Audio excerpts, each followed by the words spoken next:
Namaste to one and all. I, on my personal behalf as well as behalf of the Institute, welcome you all to the maiden Institute lecture of this semester. And it's indeed my pleasure to welcome our honorable speaker, Professor Harbola from IIT Kanpur, whom I have known from my student days. So it's indeed a twin pleasure for me to have him here and introduce him. As decorum demands, we begin our session by paying our homage and respect to the founding father, Malviya ji. So I request Professor Harbola to come and garland the bust of Malviya ji. Yeah, it's okay. Thanks.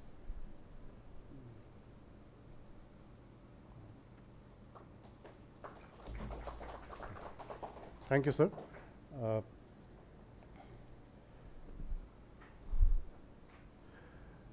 Professor Harbola is currently Professor of Physics in the IIT Kanpur department, having a PhD from City University of New York, then subsequently starting his career from Raja Ramanna Center for Advanced Technology, Indore, where he had spent at least about 8 years, and then subsequently he moved to IIT Kanpur, where we had the great pleasure of attending his classes as well. And to give a personal note, he was in my comprehensive exam also. And I cherishly, the fact that I remember it very vividly even till now is for the charismatic style of his questioning, or for that matter even teaching us any concept, where questioning is not for showing the stature of a student, but to give more insights, so that in the process of both question and answer, we get to learn even more. So with these few words, sir, I welcome you, and I thank you on behalf of the Institute for having taken the time to come and address us. So all the stage is to you now, sir. Thank you.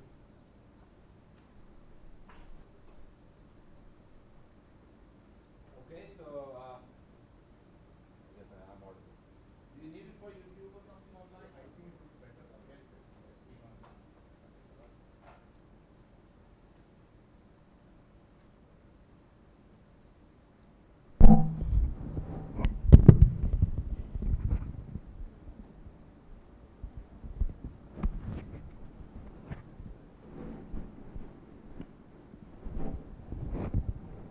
Smooth नहीं हुआ आपका चक्कर पहली बार कर रहे हैं.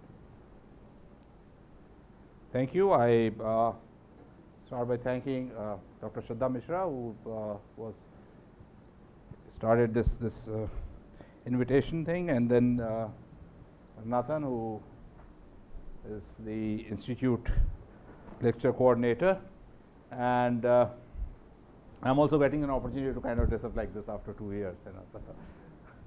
So let me start by, and all of you, and particularly the teaching faculty, would connect with what I'm going to say. And this is for the past 2 years. Right? Imagine yourself in a meeting, right? And so in that meeting, there is this talk taking place between the instructors and tutors and there are other people sitting around. And the instructor says, so how do we plan our quizzes and exams so that no one cheats? That was our first concern. No one should teach. Everybody is doing. You know how easy it is now that everyone is taking tests sitting at home to get the answers online and submit those. And one of the tutors responds, let's look at all the possible websites with the answers and make sure we tweak our questions, then we'll know. All right? Then let's say, Q2, hey, isn't there a software that can catch some malpractices? I mean, I'm sure some of you have. I mean, I've gone through this. Then there's an academic, facilitator, maybe a dean or somebody, and says, we have enough money to buy such a software. Find one and we'll install it. All right? And then, the instructor says, but we need a multi-user license. Do you have money, that kind of thing? So we still go on. But students make WhatsApp groups and share answers. Then tutor says, hey, get some tea and samosa. Enough. I mean, 2 hours of meeting and nothing else. We need a break. And it goes on. All right? The talk goes on. End result is meeting after a quiz or an exam on how to deal with a large number of cheating cases, which a small number of students have complained about. So this was also very familiar. Everybody was saying, oh, how should we stop this? People have cheated. So there was no answer for that. Imagine scene 2, and I'm changing the scene now. Instructor 1 says, let's not give any tests and ask the students to focus on learning. All right? Then says, how do we go, give the final grade? So tutor 1 says, let's give some very easy quizzes so that everyone scores. Another tutor says, then again raises the same question, how do we give the final grade? Everybody is scoring. Tutor 4 is at tea and kachori. So it still says, need some tea and kachori. And instructor says, can we give some tests that are easy and no one has to cheat? Once the students are assured of a minimum grade, they may not feel like copying from others. Then says, excellent idea, let's work on that. So there are two scenarios I'm creating for you. Okay, and this is, I'm sure you have had variations of this. The challenges then are, how do we make our students focus away from scoring high in the examination? How do we encourage the students to take tests without being overly concerned about getting a good score in them? And this has been a challenge. What can we do in the class so that students start thinking about what they are supposed to learn and not about what will be asked in the test? So we start focusing on learning. What do we do so that students feel like doing their assigned tasks themselves and learning rather than cheating, rather than copying from Google? Right? So these are the questions. I'm sure, again, these are challenges everybody faced. We faced during pandemic. However, these are still general. These are not pandemic specific. Pandemic brought it out. If you sit back and start introspecting, and you'll realize that these challenges are actually faced by us even in normal times. You worry about cheating, you worry about class attendance, and I want to go into the reasons for this.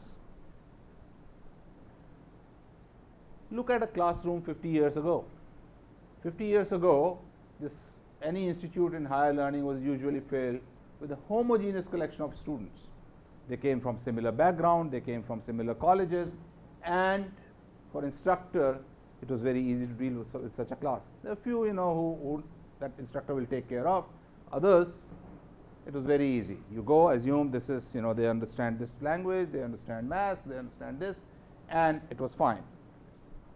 Look at the contemporary scenario. Good news about contemporary scenario is young people from all strata of society want to get higher education. There's this, that's why the colleges are opening. We are increasing seats in colleges. People are taking competitive exams and all that.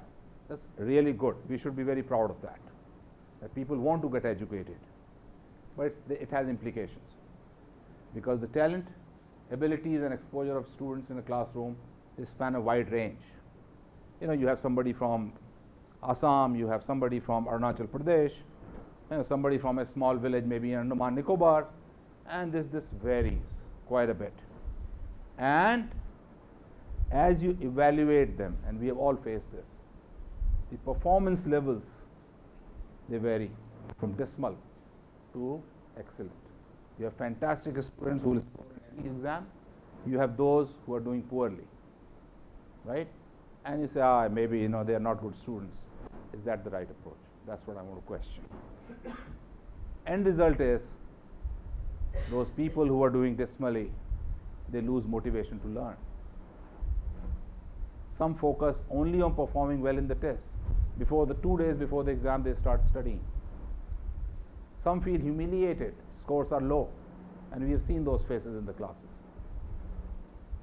And they also lose self-esteem. They'll not talk to you, they'll not talk to their friends. It's not a good scenario as an educationist.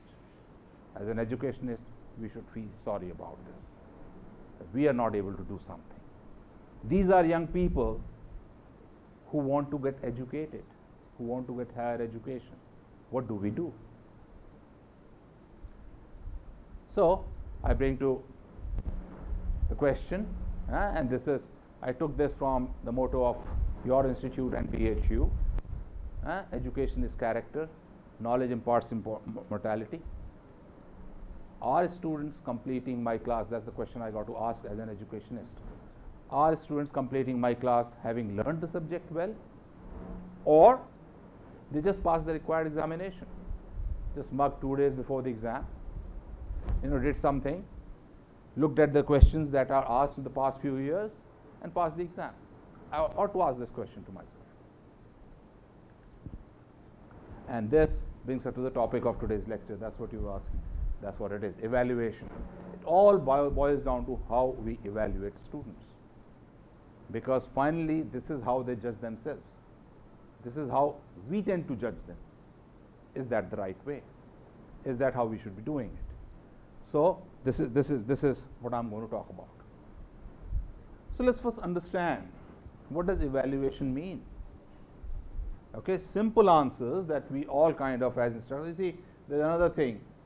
We, particularly in institutes of higher learning, do our PhDs, come to join, and we are not given any formal training. We learn by looking at others, we learn by sitting in classes. So our simple answers are, let's give home assignments, grade them, right? Take short quizzes, long tests, grade them. And everybody does something or the other, but we are not systematic about it. Ask for a project report and grade it. You know, particularly you see young people who join, who just finished their postdoc, join, they tend to give a lot of projects because they are really enthusiastic about it, except they don't know what they're looking for, and we need answers for that.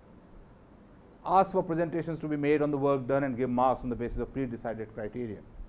If you write 5 pages, I'll give you this much. If you write 10 pages, I'll give you this much. If you have come up with a new solution, I'll give you this much, and that, all that. And maybe take an oral test, interview, and assess the performance.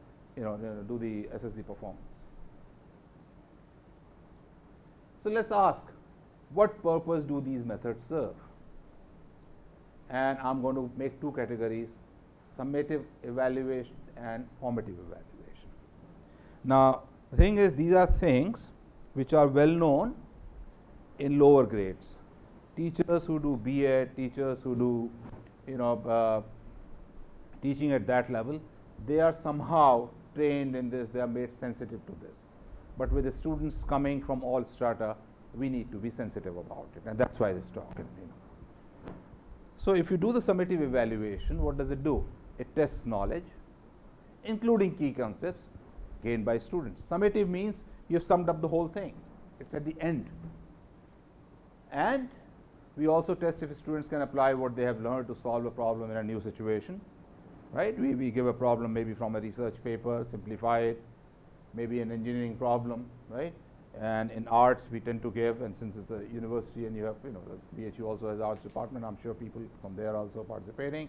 You give a project, you talk about analyzing a new situation. You also prepare students for future examinations. And I'll give you example of that. You then grade students according to their abilities, and then there's a certification, diploma, degree, etc. That's the summative evaluation. This is what we are used to. This is what we do. Give quizzes, grade, finally there's a sheet and you just give the answers.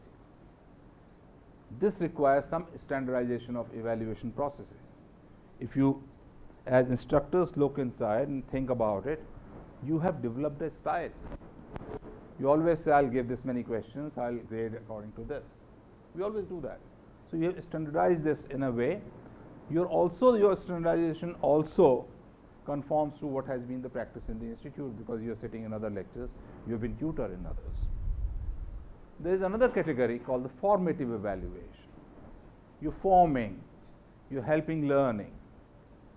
And this is test the way students are thinking about key concepts. In a summative evaluation, you are not constantly learning about how they're thinking. Give feedback to students about their learning, and that feedback has to be continuous. I cannot do it at the end of, middle of the semester or end of the semester.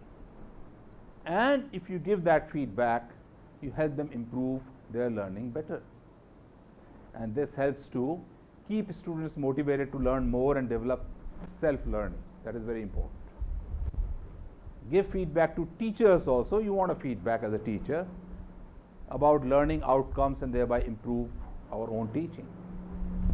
Right? This is formative evaluation, and the main goal here is, and this is what we got to keep in mind, is empower these students. You want to empower them to learn by themselves, and you become a partner in the process. Right? You're not somebody who's saying, do this, do this, do this. You are sitting with them. You're saying, learn, and I'm here to help you with that. But it's your job. I'm giving you enough to learn by yourself.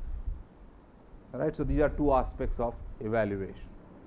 This aspect, we don't emphasize that much. right? And this is a very important aspect which now with large number of students in classes, with large number of the varied background, this is very important. So what do we need to do assessment and evaluation? Again, I'm coming back to this question. Or what is the ultimate aim of evaluation? So one is, it is to know about the outcome of a course or a program in terms of learning done by a student. This is what we usually do.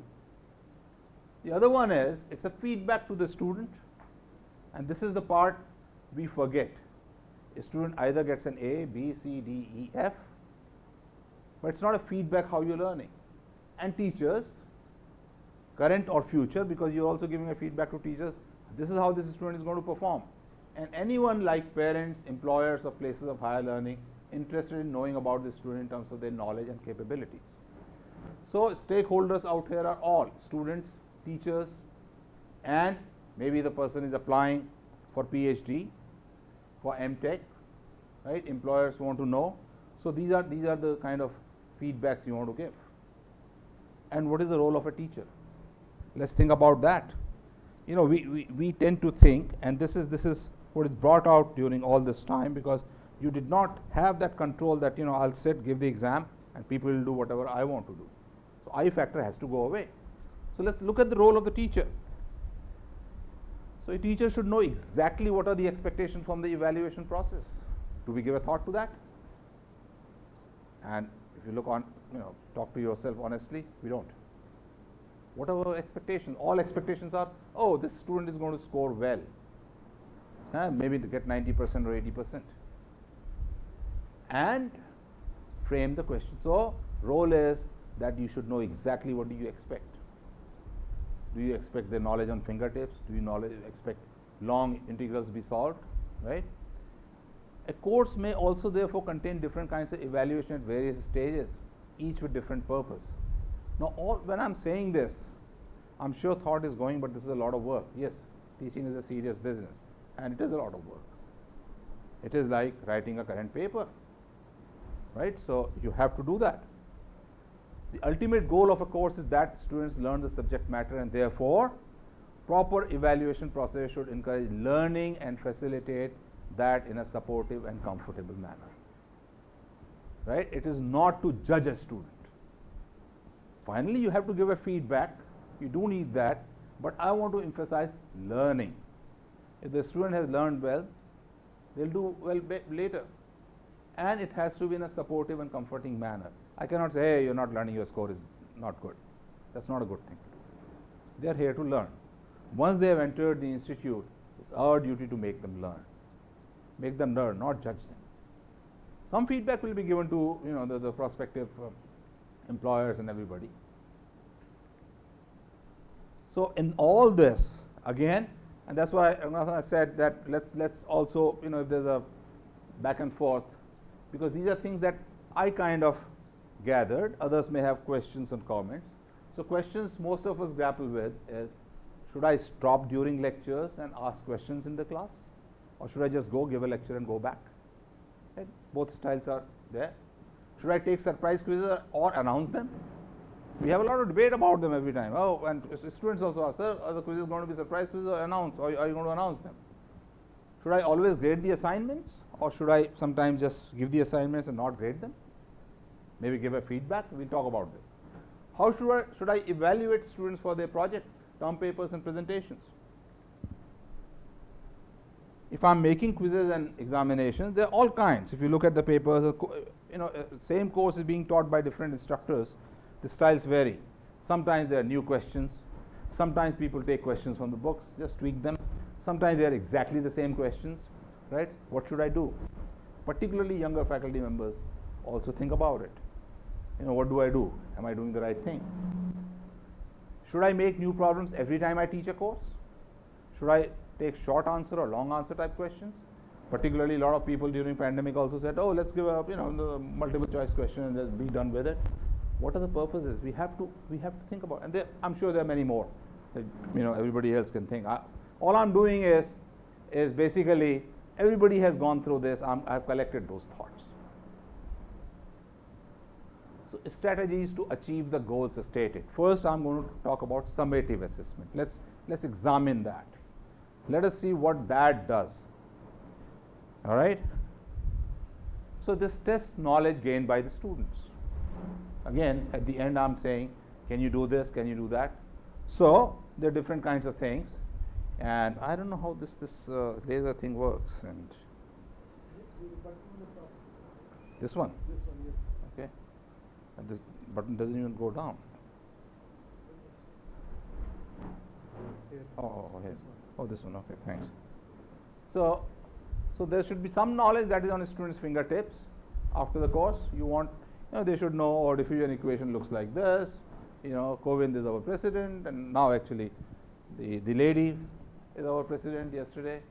Knowledge that requires digging deeper into what one has learned. Right? This requires a little thought process. So for this, you can ask short questions, including MCQs. This is knowledge on the fingertips, right? Moon goes around in 29 point some days. That's a fingertip knowledge. And this, what is the orbit of the moon? So these are two kinds of questions.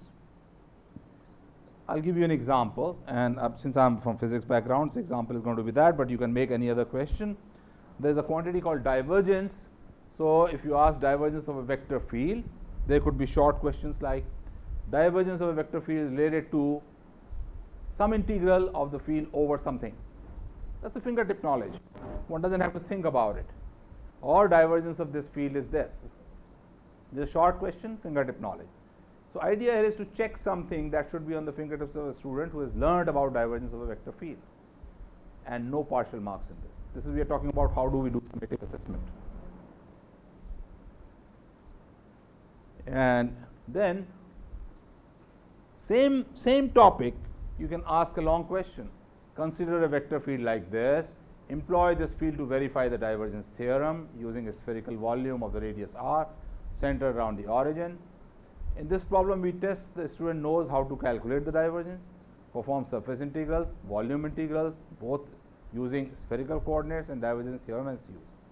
So here, I have to give partial marks. I'm getting deeper into a student's knowledge, right? And for each concept being checked and carry forward error should not be penalized. So somebody has made an error here. Don't do this on the next thing. That's fine.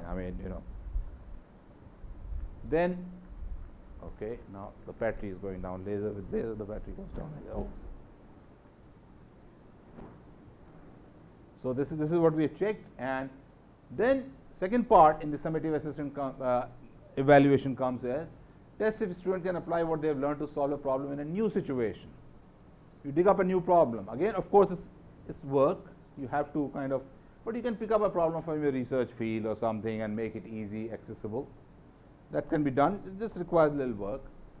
So here we need to give students time to think and also nudge them towards the solution. It is as if they are experimenting, they are in the field out there, they are looking at the data which is coming, and they are solving this problem. You cannot just say solve this problem. You have to design the problem, right? And as would happen in real life, professionals who inch towards solution led by resources at their disposal. You are providing those resources. And for example, making connection with what they know. Here you make a question that has multiple parts, each giving a cue and leading to the next part. So one thing leads to the other. Okay, that's the type. Again, these are the kind of expectations you have. So again, a physics example. Consider a bubble vibrating radially and generating sound, as they do when you pour soda in a glass. You're really giving a whole situation. So this student now is thinking there's soda coming and there's zzz going on. Right? We wish to calculate the frequency of this sound for a bubble of equilibrium radius r. For this, we'll assume vibration to be harmonic and all that. You're given the full information. Now you build up. First is a very simple question. What is the relationship between the average kinetic energy and potential energy for harmonically vibrating systems? You have let the student think of a harmonic oscillator. Right? That's the trick. And then, what is the speed of the surface of the bubble in terms of omega and a? Again, thinking of harmonic oscillator, speed is omega a. So two very easy questions, and then now you take the student further, and you say that the range of this is low, small. Oh,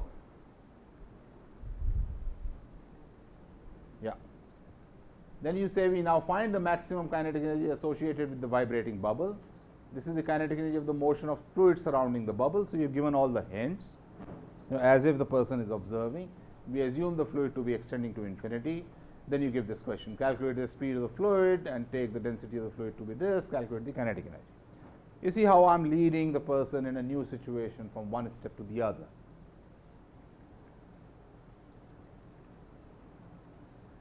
We now find the maximum potential energy. Again, taking gamma equals Cp by Cv and find this. You're making questions. So rather than dwelling on the question, I think you get the picture that we are making multiple parts. At each part, I'm raising the bar a bit, right? So a student also doesn't suffer. The person has scored in first 2-3 parts, and then as you raise the bar, you're actually now start differentiating between the abilities of different students or their knowledge. Right? This is thermodynamics. This is everything. Now we go. So this is a question where you give a situation which is unknown to students, right? And then you see how they can apply this. And then again there is G part. Now in this, very important, because you're making it from a new situation, give the reference so that the student can go back and look up. It's also a good habit they should learn that whenever you're using something new, there has to be a reference given. Notice that the student has been guided throughout the problem to arrive at the solution. It is as if we are discussing the matter and student is applying the ideas generated. This is how you think about making such a problem. Marking these problems should be kept very liberal, because you've thrown the student into a very, very new situation. Now next comes prepare students for the future examination. You see, this is something we ignore, but this is very important from a student's point of view. Students will be appearing in examinations like GATE, JAM, GRE, IM, UPSC, IES, etc. And we as professionals, we say, I have nothing to do with that, I'll just give you this course and that's it, you're done. But as a teacher, I owe it to them, that they also be prepared for these examinations. So you also, what you do for this is look up some question papers of these examinations, include those in your evaluation process. When you give these questions, you can even write in front of that question. GATE 2015, JAM 2002, so that they learn. They also think you care. It's very, very important. And this is where I got a feedback yesterday. I got to share it with you. Right? This is very, very important. We tend to ignore it. If you really think about it, we tend to ignore it. Prepare students. A faculty member at BHU goes one step further, and I was very happy about it. I'll tell you the reason.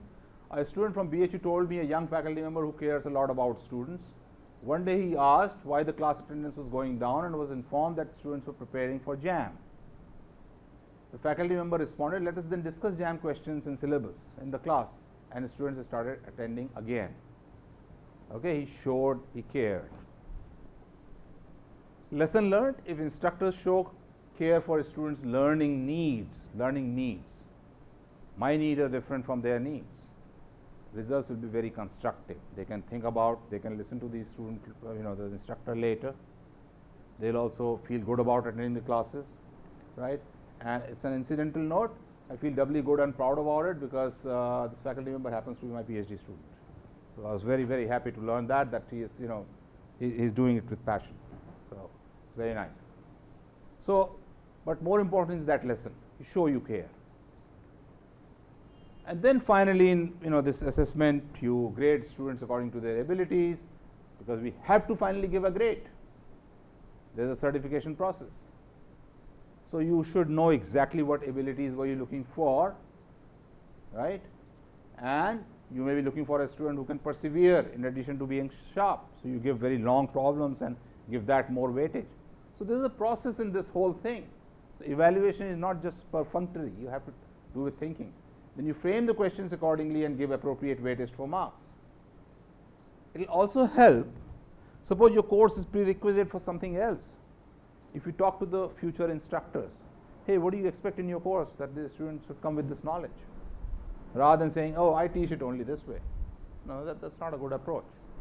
If my course is followed by another course, talk to that instructor. Would you like me to show about, the spectroscopic constants and things like those, It's very important. So you're done, and so different kinds of things in this you do is quizzes at regular intervals or at the end of a topic, mid-semester examination, end-semester examination, year-end examination at some places, final project report. These are different kinds. I'm sure you have devised your own, right? And so I'll just with this, I'll give you a sample paper for 3-hour examination, with collecting everything together. For example, this is my take, and you may have a different way of doing it, but this is kind of, I follow this. I give about 20 to 30 MCQ and short answer questions, give them about 40 to 60 minutes. This tests knowledge on finger tests, questions based on competitive examinations also asked here. I talked about GATE and JAM and things like those. Then I give medium length questions, 2 of them, 30 to 40 minutes, and this is based on things done in the class, test knowledge and whether a student can connect them in a simple situation, give partial marks here.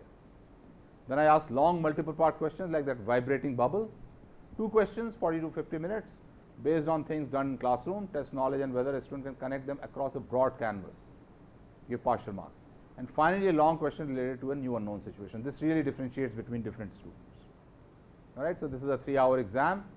You can, make 2, 1 here and there, but this is kind of general guideline. Okay, and once you do that, this is the end result. Students have been given a grade and ranked accordingly, A, B, C, D, F. It has determined their suitability for taking the course that follows, getting admission to other places of learning, you're applying for MTech, PhD and all that, employment, and that's it. That summative assessment is over. However, now comes the criticism, and that's where we come into this new regime. It's a black box approach, and the reference is this Black and William inside the black box, raising standards through classroom assessment. This is in Phi Delta Kappa, 1998. So in this black box approach, students, teachers, resources, tests, they go into this black box. You do something, and finally you take the tests and all that, and what you get out is test results, and you say, these are students are very competent, very competent, they have scored well. Knowledgeable students, satisfied teachers, everything is fine. We've done our job and everybody is happy. But this thing remains unknown, right? So here's the critique. While summative assessment is necessary for testing the knowledge gained by students and for the end of course certification, it is necessary. You can't go away from that. It is not suited for effective teaching and learning, and we face that, because this makes the students focus only on scoring, right? Some key findings, and these are from literature, right? Some key findings from literature about summative assessment. This evaluation is high stakes. It has very high stakes associated with it, and therefore it may lead to pressure and anxiety, which it does. You see, before end sem you get a phone call from a student. Sir, I'm facing this, right? And students shift towards performance goal rather than learning goals. There's a very subtle difference. They want to perform rather than learn. Somehow I should know the answer. I'll talk to my senior who has notes, I'll look at them and perform. And therefore it is associated with less active and less deep learning strategies, and with interest in achievement rather than interest in the subject. They also involve judgment of value being made about students. You're judging judgment. You're passing a judgment. You're good, you're not. You scored well, you're very good. You're not scored well, you're not very good. Right? There are some students who tend to think, right, and they are not very good in fast exams. You see all kinds. And we've also seen in Senate a lot of times you discuss about students being thrown out, their programs being terminated, they're not doing well, and you meet quite a few students who have lost their self-esteem. And this reduces their effort and image of themselves as learners. I'm not trying to, give a dark picture. All I'm trying to say, these things happen. And if we can reduce them, that will be very useful. as educationists, we owe it to students. We cannot just say, I've done my job, I've taken, and we have given grade. That's not a proper way of thinking about it. So what can we do to go beyond summative evaluation to facilitate teaching and learning? We have to go inside that black box that I showed you. What are we doing in that black box? And learn about the progress and difficulties with learning. We never pay attention to that. Why is this kid not paying attention? Why are they not attending, right? We have to understand that. This can be done by observation and discussion in classroom. Talk to a student. In addition, one can evaluate work done by students who get it assessed by them. Such evaluation becomes formative evaluation when the feedback is used to adapt the teaching to meet students' need. Right? So this is very important. We adapt our teaching. We may be covering the same material, but we adapt our teaching to students' needs. They need to be told something 3 times, 5 times, right?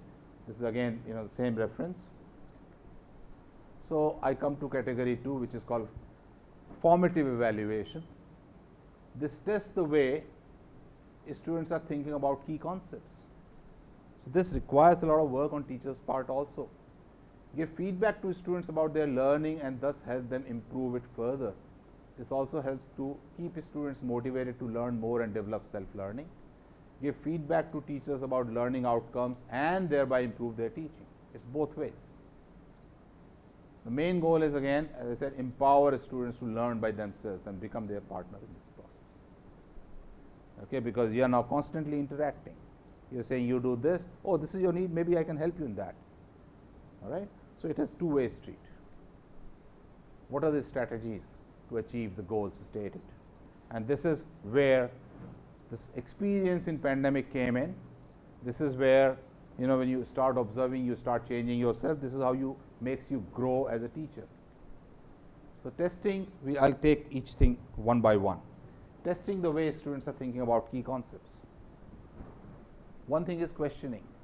Start your lecture with a question based on the previous lecture. So maybe something didn't get through. The question could be based on the concept you covered, and you will know if majority of them cannot answer, maybe you ought to go over it again. Intersperse lecture with formative questions. Formative means, again, those questions that lead students to learn. And interpolated testing. This is a technical term which is asking them to recall something done earlier. So when you're giving lectures, say, 2 lectures ago I did this, and I'm going to connect it with this. All right? More importantly, during questioning, and we tend to ask a question and move on. You cannot do that. Ask a question. Sit, on the dais, sit on the chair and say, think about it and let me know. And respond after asking the question, right? After asking the question, give them time to respond, and you respond like this. Listen to questions raised by students very, very attentively. You have to give them time. No, your expression on the face cannot be, what a stupid question. It has to be, aha, good question, let me think about it. And then you respond to those by asking simple questions leading to the answer of their questions. So somebody asks a question, you say, aha, but this may do this. Did you think about it? So if you can lead them, it will be very good. Finally, leave students with some unanswered question based on the content of the lecture. So this is one way of now you're starting doing, making students think. Okay? It's not, it's being said, but it is hard work. So when you're questioning, keep some things in mind. Plan your questions and conduct discussion in a way that gives you a feedback on the students' learning. Because you're doing something, you have to ask why, right? You're asking because you want a feedback on students' learning, so you have to plan your questions accordingly. Keep your questions simple and straightforward. This is very important. During all formative evaluation process, things have to be simple and straightforward. It's like, for physicists, there's a book called Mathematical Methods by Dendry and Krzyzewicki. It says, how do I go about teaching something new? You talk about something they know. Then you talk about something they know halfway through, and then you go about the new thing. So this is what you do. You have simple and straightforward questions so that students don't feel intimidated. Do not pass judgment on answers given by the students. Sometimes say, oh, does this happen at your place? Oh, it never happened with me. It never happened with it. It's very humiliating. Keep reminding yourself that you are evaluating to get a feedback or not to judge the students. Make students feel that wrong answers are also useful. They're not junk, they're useful for learning and they're as useful as the correct ones. You eliminate the wrong answers. You teach them how to eliminate the wrong answers. It's taken from a book. It's a very useful book, and those who are interested in pedagogy should read this. Every year there's an international school on physics known as Enrico Fermi, in Italy, and this was on physics education. So this was taken from there. And let me now give you a personal experience. In a course I was teaching, and I was asking one question every day, and look at how it proceeded. So this is with reference to the question of the day discussed in class on 22nd January. This is a student saying, red is all a student, blue is me. I tried to calculate the potential energy. I have attached my calculation. I would be really grateful if you could take a look at it to verify if they are correct, any additional changes I should make. You see, if I gave this as a quiz, a student will never do that. The student will probably come and fight with me. You deducted 2 marks here. Here the person was responding. And I said, thank you for sharing your derivation, Harish. Attached is your document with my comment where you have done the integral. I have pointed out the mistake you have made. You will see that there is no log term. Keep up the good work. So I'm kind of encouraging the student. And then it goes, thank you for pointing out the mistake. I missed the dependence and da da da. I'll try to minimize. You see, no student will say that I'll try to minimize such error in the future if you are giving marks. Right? And then he said, I'm very happy to hear from you. Please send my corrected version. And if you permit, I'll share your corrected version. I'll share it with the rest of the class. And he said, I've attached the correct. Of course, I'll be happy if you share it with the rest of the class. This student also felt very encouraged. Not only that, it influenced 10 other students that I can do that too. Right? This is formative assessment. You've helped in learning. You've encouraged them to learn.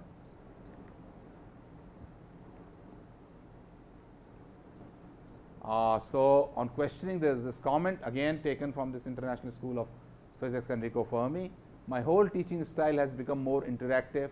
Instead of showing how to find solutions, a question is asked and pupils give time to explore answers together. And I've taken it from my year 8 target class is now well used to this way of working. But what I'm also suggesting and I'm urging that this be done at places of higher learning too. We need that. I find myself using this method more and more with other groups, right? So next, how do I give feedback to students about their learning and thus help them improve it further? That's the second part of formative learning, right? So give some home assignments to be submitted, but do not give marks on them. Marks again tend to, they become judgmental. Rather write comments on them in return. Encourage the students to discuss these comments with you. Again, a lot of work can be done easily in a classroom, but I'll give some suggestions at the later, at the end. You need a team for this if you want to be effective. Give self-assessment tests in a class. These are also not graded but returned with comments on them.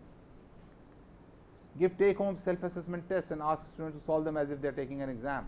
Do not grade them but only write comments on them. These strategies make students focus on their own learning and take emphasis away from planning how to score high in a test. They are also more open to discussion then. Okay? So again, I did this during online, and this was a very good experiment. I used to have a session with the students where they'll clear their doubts about points where they're getting stuck in solving assignment problems. And this I did before they submitted the problem. So one day before, so they were also not forced, but nudged into solving assignment one day before and getting, asking those doubts. So students were very interactive during these sessions. They got motivated, attempt to solve problems themselves because now they knew, I'll help them. I'll not give the solution, but I'll help them. It gave students a feedback on where they had difficulties. It also gave me a feedback on students' learning and difficulties faced by them. So it was a very nice thing. And I plan to continue this practice. This I learned during pandemic, but I'll do it during now regular classes too. I'll have a session just before every assignment submission. This was really, really a fantastic experience. And, leave the outliers, but majority of them started participating. And that was a very nice thing to do. I continue with my experiments.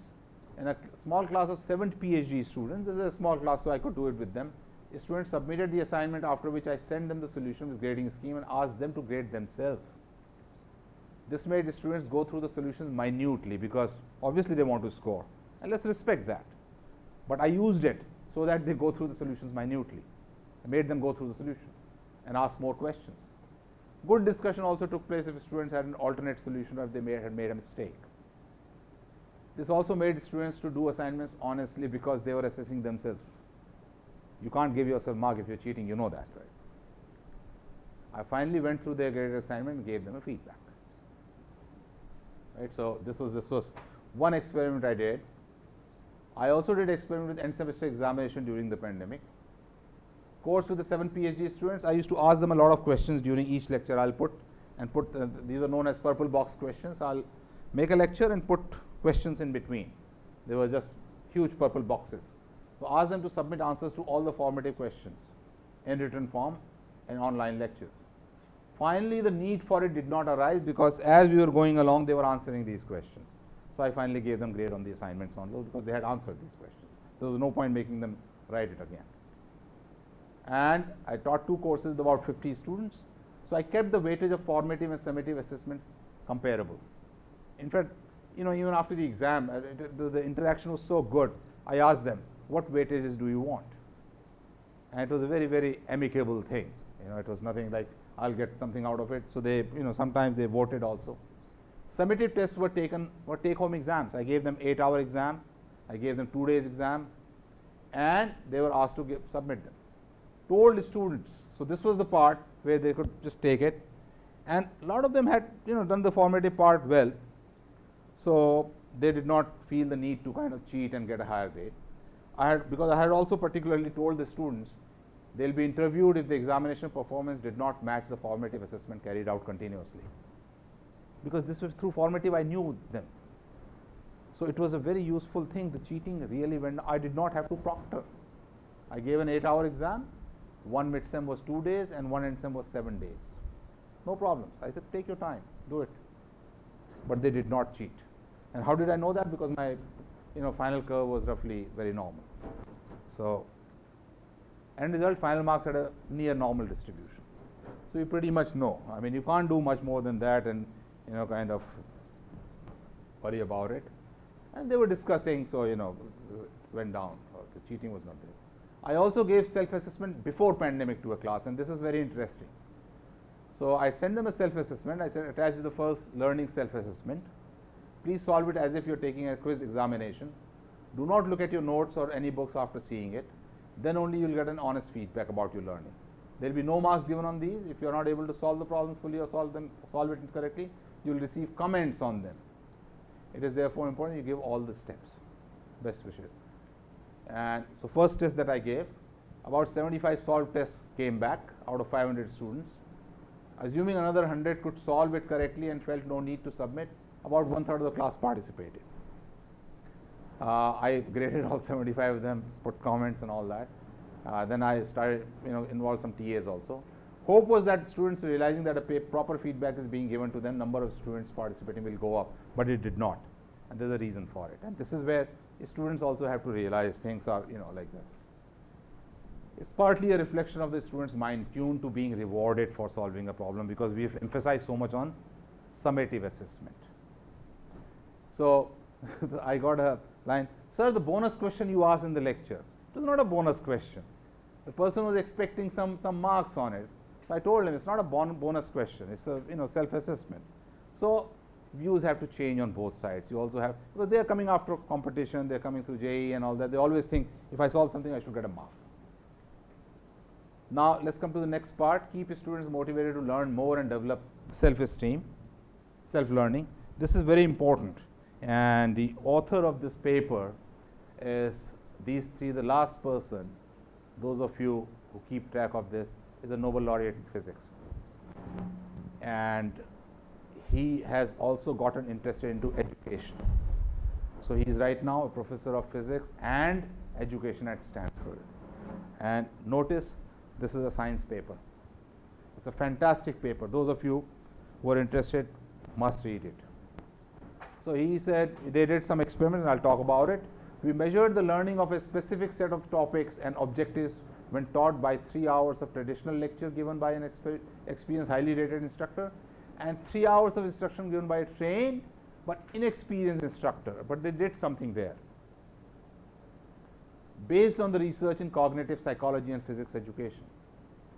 By the way, for online teaching, there is also a fantastic MIT report, which is known as Online Teaching Catalysis for Higher Education. It's a very, very nice report. Okay, so they also talk about cognitive psychology and physics, education, and outside in learning, inside out learning, and things like those. But this is now I'll tell you what they did. The instructional designs for the experimental section, where they had these instructors which are trained but not experienced. This is something known as the deliberate practice, and here you will see how this helps in self-learning. The deliberate practice for the development of expertise. The deliberate practice concept encompasses educational ideas of constructivism and formative assessment.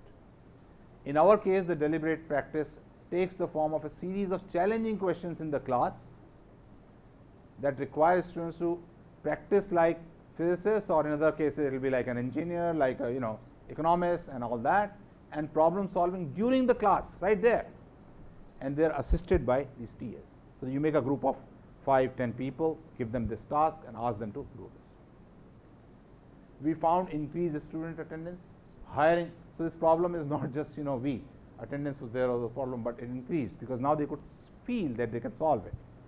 Engagement, and more than twice the learning section taught using research-based instruction. This was inexperienced instructors, but with this thing, they did that.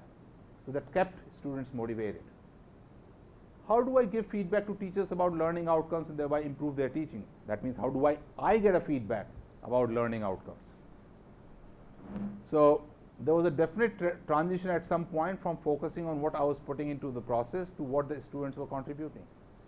It became obvious that one way to make a significant sustainable change was to get the student doing more of the thinking, and this requires some thinking of the instructions part.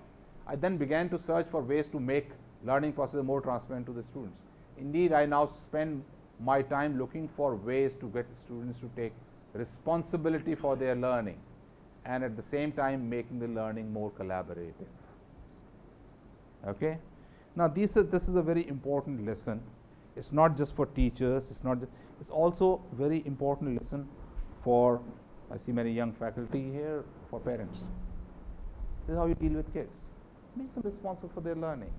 Say it's fun, right? And become their partner rather than their bosses. Oh, read this, if you do this, I'll give you chocolate. No. Let the reward be their own learning. This is again taken from Enrico Fermi's school, which was on physics education. Lessons from, again, I come back to assessment during online classes. Results of more emphasis on formative assessment are focuses on learning by themselves. Because I did not say you're going to be graded, cheat or something. We do not spend unnecessary time, energy worrying about mass copying. Hope is that in formative assessment stakes are low, students will also do their assigned work honestly. Fear of final high stakes summative assignment goes down because many have scored well in the formative part, which is continuous. So now they say, okay, I've gotten my C, maybe this is what I deserve, I've gotten my B. Who wants to get, this 8-hour exam, who wants to do that? They don't want to cheat. And, internally people don't want to cheat. It's just that how you encourage them not to cheat. This combined with the possibility of comparison, so there was a little fear factor also, between two different evaluations leads to relatively less use of unfairness. The summative assessment really helps the instructor differentiate between the students in the final grade. Because formative you have already given, summative now only interested ones do, and this helps. Let's do a comparison between summative and formative evaluations. This is from Yale Center for Teaching and Learning, right? Being given at the teaching and learning thing at IIT BHU. Formative is more in-class discussions. Summative is instructor-created examination. This is where students are participating. This is where you are saying, hey, do it. Clicker questions, which I said, questions during the class, US universities, clickers are used. We probably don't use them, and these are standardized tests. Formative assessment is low stakes group tasks. This is final project, each one does that. This is weekly quizzes, simple questions, final essays. 1 minute reflection writing assignments. You just give 1 minute, what do you think of this? Or 2 minutes, it's just suggestive. Final presentations. Homework assignments, final reports. Work surveys, final grades. So there's a difference. If I sum it all up, this is how it looks. Formative versus summative. Formative is when the chef tastes the soup himself or herself. Summative is you tell the guest, taste the soup. So that's the difference. This is just a picture kind of thing. This is taken from this Truth About Assessment. A recent comparison. So this is a paper in 2015. This paper explores issues surrounding the effectiveness and rationale of use of summative and formative assessment. Summative assessment is effective for informing third parties, I said employer, teachers, administrators, of students' achievement in comparable methods. However, this creates high stakes pressure, which can have negative influence on students' performance. Formative assessment is generally perceived as effective for developing students as lifelong learners, which is now becoming even more important because things are changing. You want to create students who can learn every 5 years themselves. The variations in literary definition, assigned assessment, design guidelines result in confusing implementation. To alleviate issues of effectiveness and comparability, an integration of summative and formative assessment may therefore produce idealistic assessment, because finally you do have to give a feedback, but you also want students to learn. This is from Journal of Initial Teacher Inquiry, the New Zealand journal. Concluding remarks: both type of evaluations, summative and formative, are necessary and serve their own purpose. Summative evaluation is used for certification but does not help in effective teaching and learning. This is something I would like everybody to take, that's the take-home lesson. For effective learning, formative evaluation should be used in the classroom. It has been shown to enhance learning at various levels. It should therefore be included as a part of instruction in any course. What is required to apply the lessons learned? For effective teaching and learning, experiments and research in interactive methods of teaching and learning be carried out, which we don't do in Indian universities. This needs a team of people, instructors, tutors, and teaching assistants. We don't make such teams. We tell the instructor, teach this course, maybe I'll give you a TA to grade the assignments. Each department and institutes of higher learning have faculty members doing educational research. Very important. All good universities abroad do that. Teaching and teaching related activities and research be emphasized, evaluated and rewarded just like frontline researchers. PhD students also be engaged in teaching related activities. Proper activities, not just perfunctory TA duties, so that they are sensitive to effective teaching and it makes them prospective good faculty members. And with this, I thank you very much for your attention. I hope it's been useful. I just shared your experiences with me and collected them. Since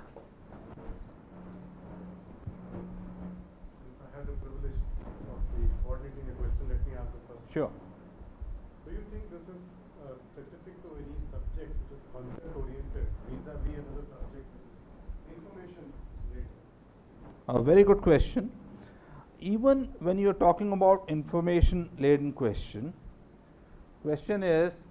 is the person, are the students absorbing and learning that information? For example, I can talk about, say, history subject, right? One is I teach in the class and ask at the end of the class what happened in this year, what happened in this year. Other is I make them connect the events. Every day I teach. Right? If you recall, I mean, for history, for me was very boring until I became very, little adult and started connecting them. So that connecting is that formative part. They start getting into the subject. Remember that inside that black box. Otherwise, like black box. So to answer your question, yes, it is important not just concept but information also. So, but that kind of sensitivity builds up over a period of time for an individual. If I have another course which is laden with information alone, do you think this strategy would also apply to that? So, yes, it will, because that information finally you connect with something. You have to connect with something. Information is not in the air. So that connection is that formative thing.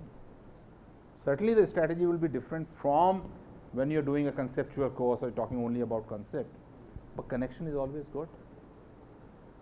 And that then the learning you're basically enhancing the learning experience rather than just absorbing the information. So yes, the strategy will be slightly different. One more if I may. Yeah, sure. There are evaluations which are just used for negating, or in the sense how to, if I have a pool of lakh, I have to select only 10 or 100. That's why JEE is not a good exam. It's a horrendous exam. Yeah. It's an elimination exam. Elimination. So what is your take on It's not a good. So multiple exams. Unfortunately, we don't think like KVPY this year has been scrapped, which used to be fantastic entrance point for ISIS and IISc, and we are putting too much pressure on this. So that becomes a high stakes examination. It's a no-no. You're talking about 17-year-olds who are undergoing this pressure, who go through coaching for, go to school, come back, go for 4 hours coaching, right? I cannot work for 7 plus 10 for 11 hours non-stop, right? So it's a horrendous thing. I mean, we are not thinking. And I think, let me make a very strong statement. I think we as educationists have failed ourselves. And I'm making it all seriousness. Do you think the Landau set of questions that he has said to enter his institute, is that kind of a summative thing? Or? It's a summative thing, but it came after a lot of work, right? And so it was not, you also have to see before they came to Landau questioning what they had gone through. We tend to neglect that, right? Yes. Walter Lewin's lectures Yes. in MIT Yes. on electrodynamics and Yes. classical physics, Yes. I think they form part of the formative type of approach which you mentioned, where Yes. the whole experiment was done in the class. I assume you might have gone through some of the lectures. Walter Lewin's lectures, very famous. So yeah, so let me answer that in 2 ways. One, first let me show my little bit of uneasiness with that. You take Walter Lewin's examples. People in India have done that. Are you aware of any? I mean, there might be many of them, but since you don't have so many YouTube clicks, so We do. We do. yes. Electronics. This Bala does that. Bala's course, but So- what he's talking is demonstration based electronics processor from IIT Madras. Right, and H.C. Verma does that. Okay, so that's one thing. So yes, it is formative, but there are fantastic ones available from India, from India also. So yes, they are formative, and people are making attempts to. And because in those lectures, if you see, after that formative, the instructor goes away from the scene, and then what happens to the examination, and how the tutors and the instructor and the other teaching assistants conduct the examination, and the students are awarded on the basis. No. So wait a minute. The moment you say examination, it's a wrong concept. That's the whole thing.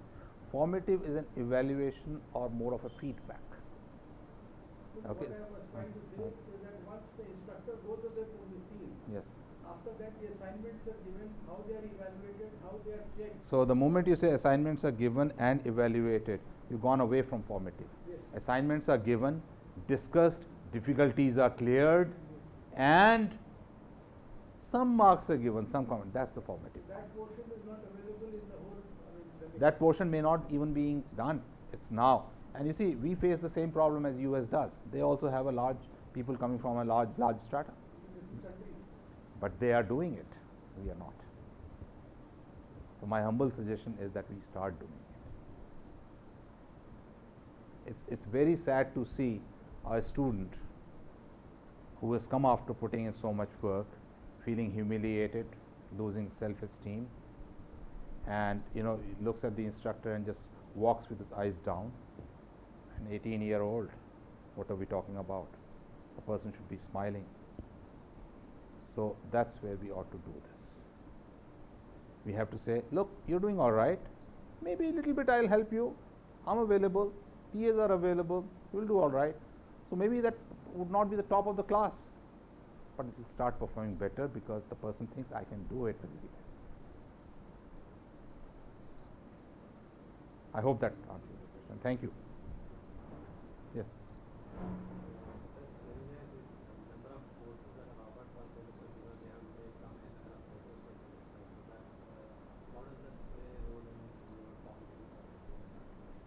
Do it in all courses. Do it in 2 courses. See, these are usual questions which are asked. Students are doing so many courses. I am overloaded, right? So I'm not saying why he's saying this. It is, we're talking about the system that recognizes that, okay, this person is this year teaching this course. This requires maybe first year or second year course. This requires more of concepts clearing. Let us give this person a lot of support, give a large team, and if the person wants to do such experimentation, let's support. Let's take some data. We don't do that. And we ought to, because now, if you look at one class, 1,200 students, 1,300 students in IITs. Universities is even bigger, right? So if you go by the old approach, we lose a lot of these kids. They just say, okay, maybe I want to take UPSC or something, you know, just mug up for that. But learning would not take place.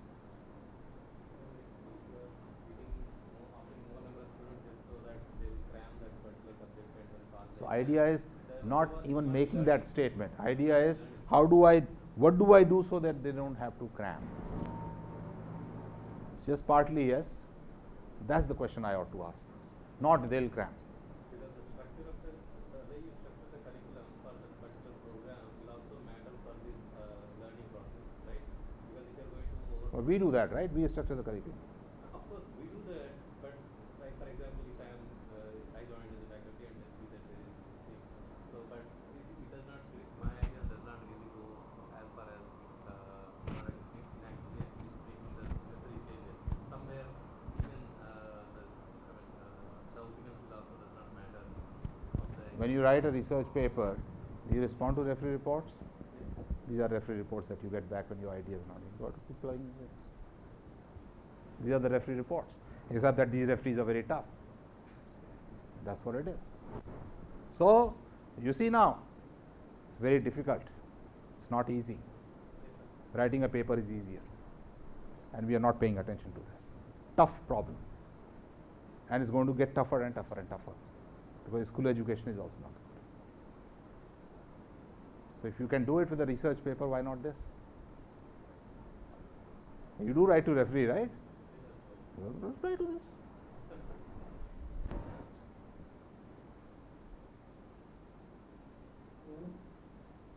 So one more observation I have. Like when we are promoting our young, as you rightly said, doing a PhD does not ensure that you know how to teach. I mean, those are different ball games altogether. Especially when you have a promotion, and what is happening across all IITs, number of projects and number of publications, and these are the criterion that I usually use, especially papers and projects. Easier to do. Easier to do. But the student feedback that you get is hardly accounted for. So there is no formative. Yeah, I'm sorry. This is. Yeah. So even for promotions, that summative approach is working and not the formative. But who made that system? Yes. We are autonomous. Yes, I mean, yes, those are the things. No, those are not the things. You got to put your foot down. I became a professor in 2004, right? I did not like HAG policy. I have refused to apply for it so far for the past 10-15 years. Somebody has to pay. And I said, I'll not do it. They have started changing the system. I kept bugging the Dean of Faculty Affairs. I said, what you're doing is wrong. Last year I wrote him a letter. I said, you know, I became Prof at 2004. Now the list I see is those who joined after I became a professor. They have now become eligible for HAG. These are people for whom I clapped when they became associate, when they became full. I clapped when they get an award. Am I going to compete with them? No. So I'm not going to apply. Your system is wrong. You have to call a spade a spade. We are academicians. We are not bureaucrats. We behave like it. And I'm very clear about it. Let me just see, this guy is calling. I have to. Why is he calling so many times? So I put it on arrow. So that's the thing. You have to fight. So as I told him, it's a referee report. You have to be above board, and people will change. If they don't, our kids will suffer. If the higher you will be looking for money so that I can send my kid to a better university abroad, right? See what has happened to primary school education. Parents are forced to shell out money for primary school education because we did not fight. It's our system. You have to keep fighting, and nobody loses in the end.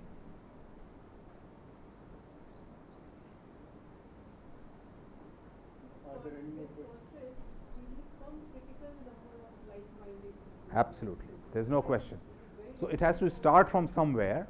It has to start from somewhere, and slowly has to grow. You see, the thing is, it will grow because once our own children start getting affected, as long as I can send a child to an expensive school, I don't care what is happening to the primary school.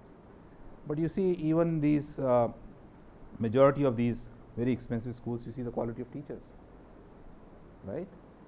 So somewhere it has to change, and as educationists, we have to make that happen. We have to fight. It's a tall order, but one has to do it, and it has to be done in an amicable way. You're not fighting. You're making a point, but the point has to be made. Things will change slowly, and some of it you have to practice. If you don't practice, then there's a problem. Well, if there are no further questions, yeah. Actually, I'm developing all the counseling engineering. I could come late because of some compulsory reasons. So, I don't know, maybe what I asked might have already been asked. No, please do. But I just repeat maybe something, I maybe add and at least to enlighten myself. Well, we'll be enlightened if you ask questions. You see, let us wake up to the ground reality. At least I face in the discipline in which I am there. I am in civil engineering. In a class of 140, there are not more than 15 students who have come to study civil engineering. They were not ready to study civil engineering from Day one. day one, not from day one, when they were in 10 plus 2 itself. They had an idea we will go for computer or something like that.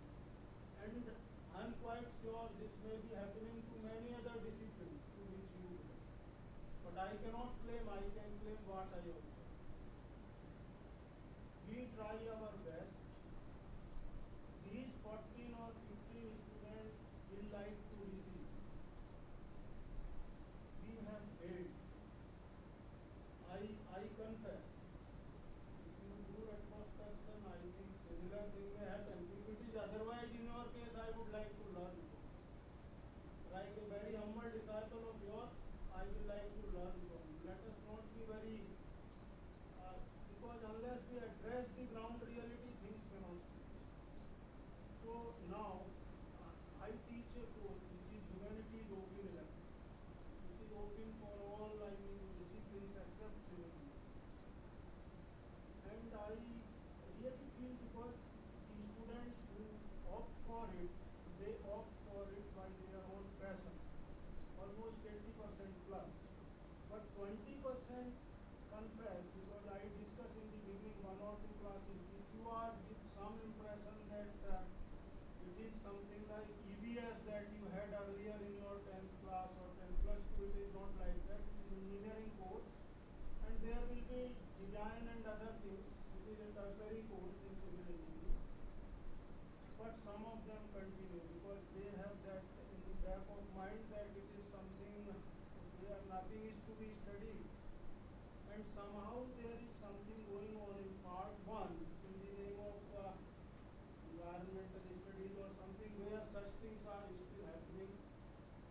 I'm sorry to mention at in this institute, I'm just giving the background. In this institute, it may be happening in other IITs because that was applied by the order of the Supreme Court of India.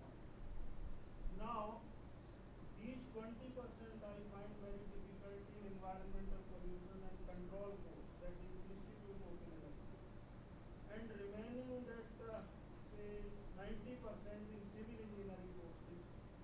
How to make them interested, how to make them motivated to study for what I am being paid. Evaluation comes later on. Truly speaking, bigger challenge is to motivate completely demotivated person. Evaluation will follow. Good evaluation will occur if they become motivated, if they start studying. So sir, this is the problem. And as you mentioned, feedback. I feel this needs to be considered. Feedback given by people who themselves never made them ready to learn the subject. Does it really mean something? So questions are on that part also. It's not on our part. Sure. No. So everything. So what we are looking for is our there are questions for our side, and those have to be raised. And sir, let me just give a very startling observation. I'm very sorry to mention, please excuse me, it's the ground reality. We noticed some faculty members being awarded with best teacher who hardly conducted classes. And they were given best feedback, 10 out of 10. And this is the reality known to many, not to me only. That's not in our control, and I think Such situations are truly happening. Sir, I think I'm an outsider. No, sir, it may be happening at IIT also. Why did that? No, Shukla sir.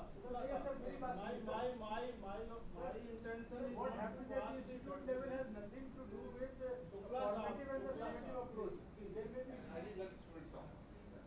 Sir, first of all, thank you for such a wonderful lecture you have delivered. It will definitely help you to grow as a researcher. So my question is, by applying those techniques that you have taught, still there are students who are not interested in learning. So what can we do to increase Yeah, that? so as you pointed out, there are some students who just let and say, okay. But some students who have lost motivation. It is, and you find a lot of times they, for example, come to us and say, no, this is not what I thought. Right? That's where you got to come in. So you have to observe why the motivation is lost. So maybe in a class of, as you said, maybe 20%, if I increase that 20% interested to 40%, I've done my job better. Maybe not perfect, but better. So you have to observe, take feedback, give feedback, take feedback. It's a dynamic process. Sir, still my Students question have not asked, let me also interact with the students. Any more questions from students specifically? So please join me in thanking Professor Harbola for the next lecture. I request Professor Shukla to felicitate our speaker with a small token of appreciation and recognition. It's been so many years now. Glory. Thank you very much. Thank you.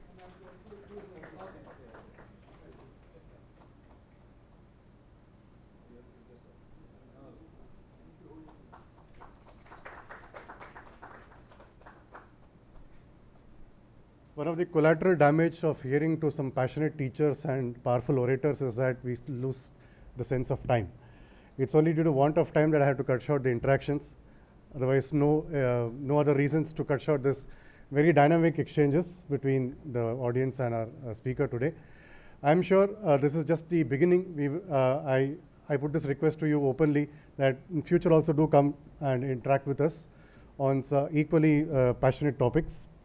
I'm only reminded about evaluation what my Professor Satyamurthy used to say on a lighter vein though, that easier problems in the class, difficult problems in the exam, and impossible problems for assignments.